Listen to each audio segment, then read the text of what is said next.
I already had ideas, or I had already feelings about what this place was about, and I did know this is a sacred place. I felt that straight away. I didn't look up anything. I didn't try to look up anything. I basically have a way of speaking to spirit people, and I asked them if there was actually something that did happen here, even though I know that the story is something that she wrote, but something did happen here, but many things have happened here.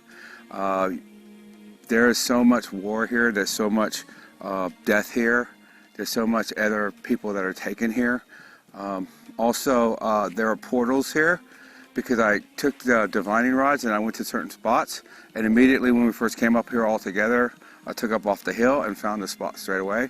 And even up at the summit, there is I think it's a portal that's up there. This place is very well looked after. There's trails. There's all kinds of signs and that. But can you imagine, like 100 years ago or 118 years ago, there's no trails, there's no signs. And even when I went all the way up and found the ley line, there's a ley line, the energy lines, when I found where they crossed up at a certain point, I came back down to see y'all, and I couldn't even find that point anymore. I couldn't even get back. So then I went back a different way, ended up finding this area up here. So this is a very, even when you're alone and you go up this place, it's very easy to get confused and lost and not know where you're going. It's very easy. The feeling I experience in here is the high and low. As we come up with that disturbing type of energy, the very condensed, very dark matter, as we come up, was like a wave, was very light, very fluff, and really beautiful energy has flowed through the body. I could actually sense in my body, and my heart is beating really, really fast, and it's almost euphoric. It's a very euphoric feeling of being up here. Since what's happening here is, if you look at all the rocks, they're all telling a story. It's very obvious. It's some battles, it's a lot of suffering, but there's a lot of joy in here as well.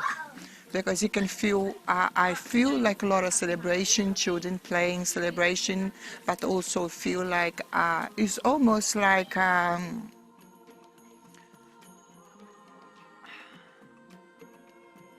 I have a child and you take it away from me. Yeah, that's the feeling.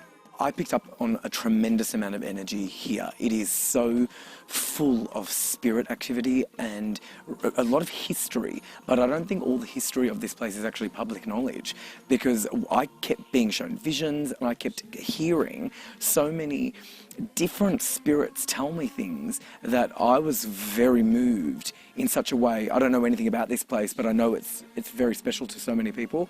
But there is so much that is still here that I know that people, even of a skeptical nature, when they come here, they can feel. There is no doubt that there is a presence here. Actually, there's so many. My belief is that there's a lot of unfinished business here at Hanging Rock. The reason for that is I don't think that justice was ever served, because I actually believe a crime did occur here. And as sad as that sounds, I do believe that there was an abduction that took place here. We had what they call the K2 meter, which was virtually going off scale, which tells us... A K2 meter? Okay. And that actually tells us what electromagnetic field. Okay. And there was a lot of that. There's a disruption, and that detects it, that sort of balances out to what it's sensing now. Okay. Yeah, And if that field's broken, strong. which tells us that there's something that's out of the norm that's moved across the path of it, How would you interpret that?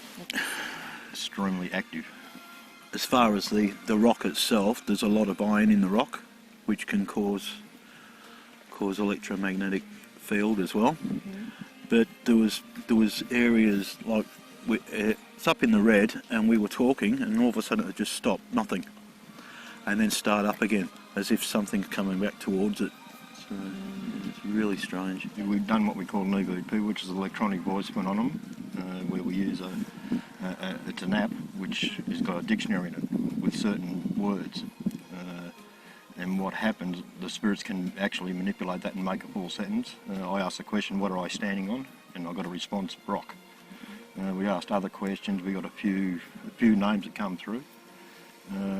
Also asked how many spirits were around, and it just kept on. Every now and then we'd hear multi, so that we're sort of putting that down. That could be multiples or millions. We just don't know. If I come here with your children, I would make sure that your children stay with the parents, because it's very easy to lose them. If they start going up a rock in that, they might not, like I said, it's very confusing here. They might not find their parents to get down.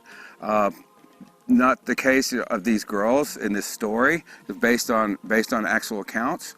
Like I said, I don't believe that these girls were actually just disappeared.